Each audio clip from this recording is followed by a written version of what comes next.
Welcome back to our channel. And for today's tutorial, we will talk about permutations. But first, what is permutations? Permutations is also known as the arrangement of objects in a set of order. There are three types of permutation. First, permutation of distinct objects. Second, permutation with repeated objects. And third, circular permutation. The first example that we have is under the permutations of distinct objects. The formula that we are going to use is P of n taken r is equals to n factorial over quantity n minus r factorial. The given problem is, how many ways can you arrange 10 dresses in a closet cabinet if only 5 can fit at a time? So n will be equals to 10 and r will be equals to 5. We are going to substitute the given into the formula. P of 10 taken 5 is equals to 10 factorial over 10 minus 5 factorial.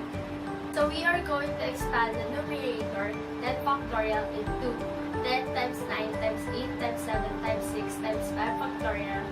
And the denominator 10 minus 5 factorial will be 5 factorial. We are going to cancel the 5 factorial in the numerator and the denominator. We are going to multiply the numerator, which is 10 times 9 times 8 times 7 times 6, and the answer will be 30,240. The second problem will be under the permutation with repeated objects. The formula that we will use is P of n taken r is equals to n factorial over n1 factorial times n2 factorial. The given problem is, in how many ways can you arrange the letter of the word statistic? First, count the number of the letters in the word statistics. The total number of the letter is 9. Next, count the number of repeated letters in the word statistic.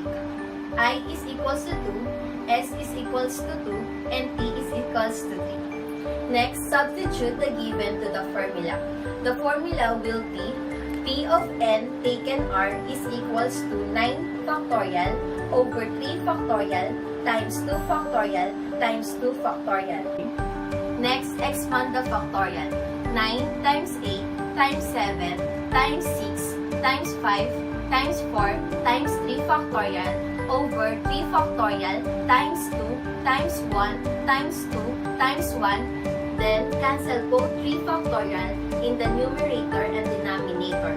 Next, multiply all the numbers in the numerator and denominator. So, the final answer is 15,120. The third given that we have is under the circular permutation. The formula that we will be using in this problem is n minus 1 factorial. The problem that we have is, in how many ways can we arrange 10 people in a circle?